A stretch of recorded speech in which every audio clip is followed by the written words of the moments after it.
Just a quick breakdown of what happened recently with the IRS. Trump, his sons, and the Trump organization sued the IRS because of leaks of their tax documents back in like 2019.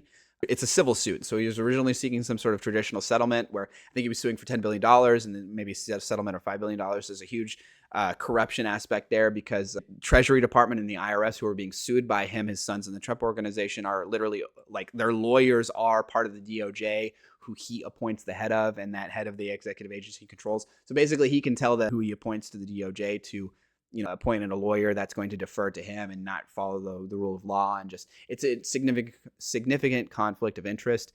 Part of the settlement that they reached instead of a traditional cash settlement was this like anti-weaponization government fund where people could apply for, the government alleging lawfare or weaponization against them. And people were specifically pointing to the January 6 rioters, to people like Enrique Tarrio, to people who were under investigation during the 2016 Mueller Russia probe, that the government was being weaponized against them, that these weren't in fact legitimate legal proceedings, but that they were trying to target them and engage in lawfare or whatever that means, so they could get a direct cash payment from this fund as restitution. He also received, on shaky grounds, legal immunity from audits and anything relating to tax documentation prior to the initiation of the settlement. So any years prior to 2026, they would not be allowed to be audited, even for purposeful skirting of the rules or anything like that, right? If he engaged in tax fraud, whether it was purposeful or accident, the IRS couldn't go back and litigate that, right? And any ongoing lawsuits or disputes over debt or things like that were dropped. Super corrupt, super weird.